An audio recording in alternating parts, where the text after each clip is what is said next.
docteur, comment peut-on démontrer sa motivation et son intérêt pour le poste lors de l'entretien?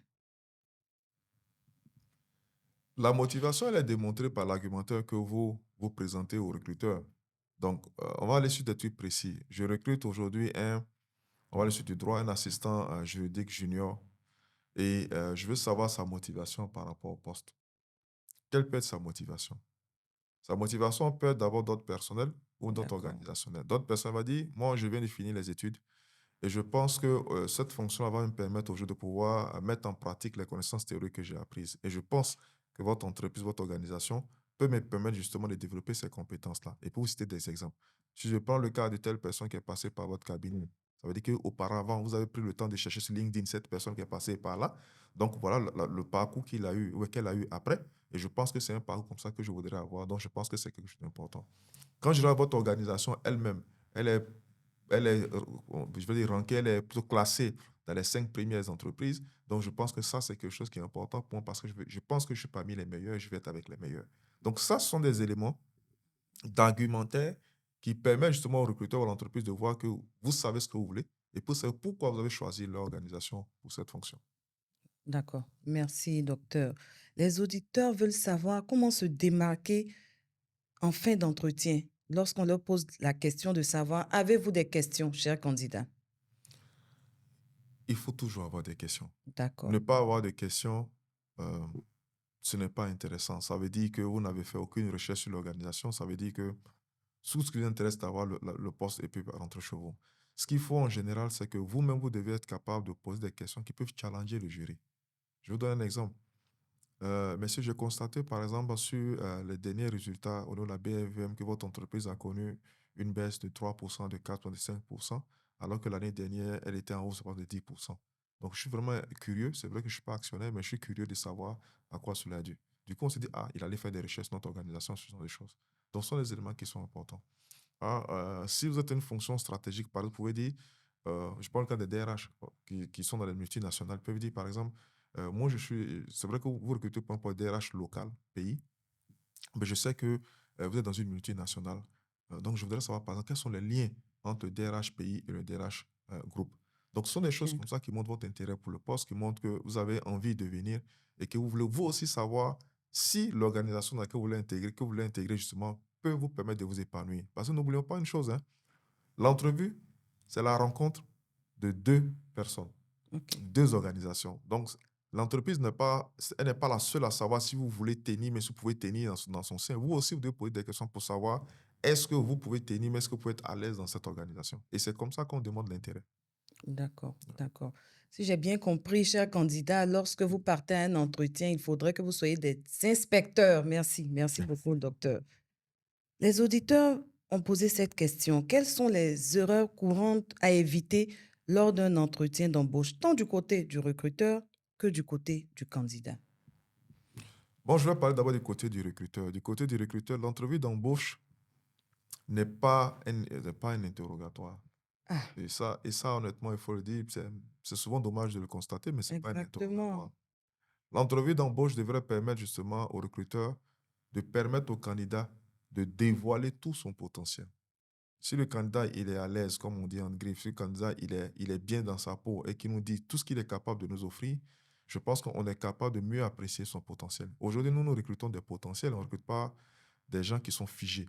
On recrute des gens qui ont encore la capacité d'évolution, qui sont capables d'apporter quelque chose à notre organisation, mais qui sont capables de grandir avec notre organisation. Donc, notre rôle en tant que recruteur, ce n'est pas de mener l'interrogatoire, mais de mettre le candidat à l'aise de sorte à ce que ce dernier puisse nous dévoiler tout son potentiel, tout son talent. D'un point de vue des candidats, ce qu'il faut éviter, c'est de dire ce qu'on n'est pas. Parce que ça se ressent dans l'entrevue, puis ça peut se ressentir si vous passez cette étape-là après dans votre fonction au quotidien. D'accord. Il faut être transparent, il faut être sincère. La deuxième chose qu'il faut éviter, c'est de venir se présenter en entrevue avec une attitude défaitiste. Si vous venez à une entrevue que vous avez déjà échoué dans la tête dans votre attitude, vous avez aussi échoué déjà Cela va se ressentir. devant le recruteur. Et troisième chose que je voudrais dire également, qu'on a déjà dit, il faut vraiment se préparer. Parce que ne pas être préparé, mais l'impréparation à une entrevue, ça se ressent forcément dans le déroulement de l'entrevue. D'accord. Merci, docteur. Ainsi, le recruteur a le droit de mettre à l'aise le candidat. C'est bien cela. Il a le devoir de mettre le candidat à l'aise. D'accord, très important.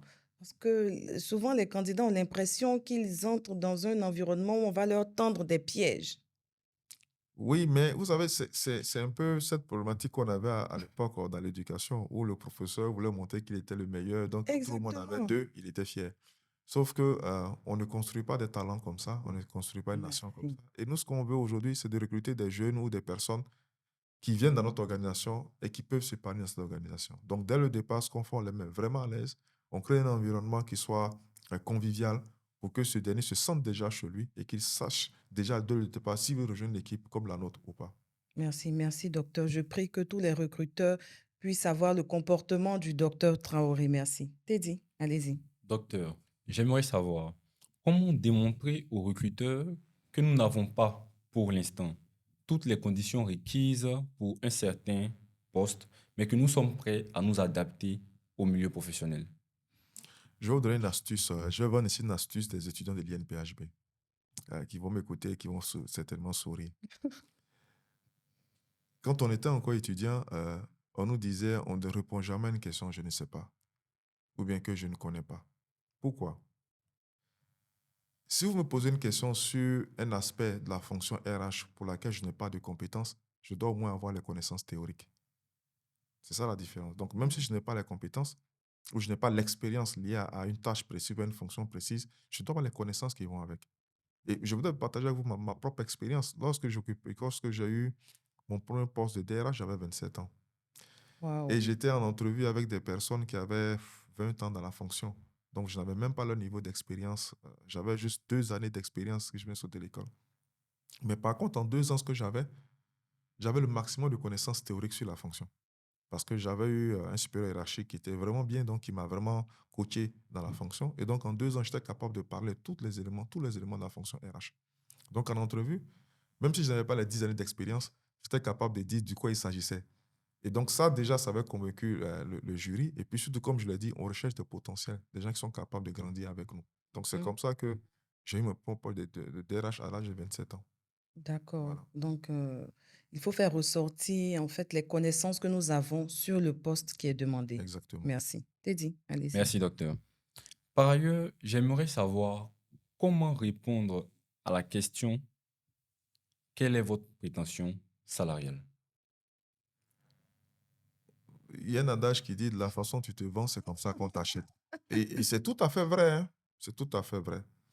Si vous arrivez à convaincre un jury que vous êtes le meilleur candidat, le meilleur potentiel, le prix n'est pas un souci. Dans le sens où le recruteur a toujours ce qu'on appelle une base plancher et puis une base maximum. Donc, OK. tant que vous vous situez dans cette plage-là, lui n'a aucun souci. C'est ça le plus important. Donc, moi, en tant que candidat à un poste de recrutement, c'est pour ça que la préparation est importante parce que vous devez avoir le maximum d'informations sur les choses. Aujourd'hui, il y a des enquêtes salariales qu'on a avec Research, par exemple, qui vous donnent le salaire minimum et maximum dans une fonction donnée. Donc, c'est des choses qu'on doit savoir. Donc, quand je vais à une entrevue en tant que candidat junior ou middle, je dois être capable de savoir quelle est la plage liée à cette fonction. Et comment je me situe, moi, aujourd'hui, dans cette plage-là. Est-ce que je suis dans le bas, je suis dans le haut? Et donc, en fonction de ça, je suis capable de faire ma prétention. Parce que sinon, finalement, si on vous recrute pour un poste d'assistant juridique junior, que vous demandez 1 million, on va trouver ça prétentieux. Alors que si vous savez, par exemple, que ça se situe entre 300 et 500 ou entre 500 et 700, vous allez fortement vous situer dans la bonne tranche, qui va en général entrer dans ce que l'entreprise recherche. Il y a ça, ce premier élément. Le deuxième élément qu'il faut regarder, c'est la taille de l'organisation. Une petite organisation ne paye pas le même salaire qu'une grosse organisation. Et ça, c'est un élément important aussi qu'il faut regarder. Donc, les deux mis ensemble, vous devez être capable de vous mettre dans une plage qui soit raisonnable. Mais ne vous vendez jamais moins cher. Ça, c'est en général une erreur qu'on commet. Parce que si le poste vaut 1 million, que vous vendez à 250 000, vous allez entrer et puis 2 mois après, vous allez être frustré parce que vous allez vous rendre compte que vos collègues ont 500 000. Et puis bon, c'est des choses qu'on a vécues. Donc pour moi, c'est la préparation de l'entrevue. Connaître le secteur dans lequel on est, regarder les tranches de salaire qui ont pratique avec des études de salariat qu'on a aujourd'hui en Côte d'Ivoire. Donc on a cette donnée-là. Et en fonction, ça s'est situé dans la réalité. D'accord. Merci, docteur. Pour rebondir, j'aimerais savoir, est-ce que cette réponse vaut également pour les candidats au stage? Les stagiaires n'ont pas de prétention salariale. Les, On sta- est des primes. les stagiaires ont une indemnité de stage ou une prime de stage. Oui, oui. Et chaque organisation en général a une politique en la matière, hein. Donc un stagiaire ne va pas avoir plus qu'un autre stagiaire en général. Non. On a tous, on a fixé un montant plancher pour tous les stagiaires, pour que ce soit le stage école, le stage de PFS, le stage de qualification ou l'apprentissage. Il y a des montants qui sont fixés. Dans la plupart des entreprises sont bien organisées. Donc quand un candidat au stage arrive, en général, on le met dans, dans cette plage d'indemnité. D'accord. Merci, docteur. Merci, docteur. Je reviendrai vers vous, Teddy. Docteur, comment répondre à cette question? Pourquoi souhaitez-vous changer d'emploi? On a envie de dire, mais je souhaite changer d'emploi parce que je veux avoir un meilleur revenu. Mais je pense qu'il y a souvent de la gêne.